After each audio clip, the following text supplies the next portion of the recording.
Solapur police जिल्ह्यामध्ये all out operation करण्यात आलं असून या अंतर्गत अनेक महत्त्वपूर्ण कारवाई करण्यात आल्या असून पहाटेपासूनच या ऑपरेशनला सुरुवात करण्यात आली।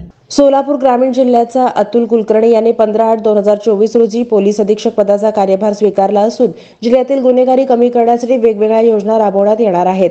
यामध्ये पोलीस अधीक्षक यांच्या संकल्पनेतून 20/8/2024 रोजी पहाटे 5 ते सकाळी 9 या वेळेत ऑल आउट ऑपरेशन राबवण्याबाबत स्थानिक गुन्हे शाखा सोलापूर ग्रामीण यांच्या माध्यमातून आदेश पारित केलेत।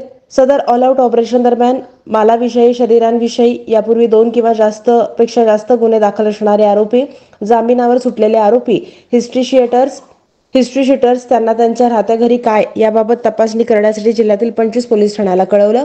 सोलापूर जिल्ह्यातील 25 पोलीस ठाण्याकडून आणि स्थानिक गुन्हे शाखेकडून आरोपी तपासणीसाठी विशेष पथकं तयार करून ती पहाटे आरोपींच्या पत्त्यावर पाठवली होती।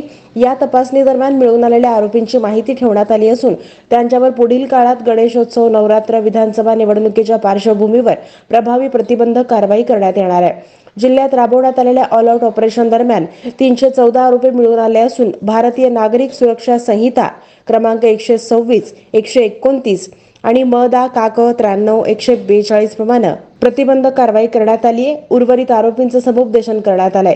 जे आरोपी मिळून आले नाहीत त्यांचे रेकॉर्ड ठेवण्यात आले असून भविष्यकाळात त्यांचा विचार प्रकटीकरणाच्या दृष्टिकोनातून केला जाणार आहे। या ऑल आउट ऑपरेशनमध्ये जिल्ह्यातील सर्व उपविभागीय पोलीस अधिकारी, सर्व पोलीस ठाण्याकडील अधिकारी आणि अंमलदार आणि स्थानिक गुन्हे शाखेकडील सुरेश निंबाळकर, पोलीस निरीक्षक, स्थानिक गुन्हे शाखा यांच्यासह 2 पथकांनी सहभाग घेतला होता।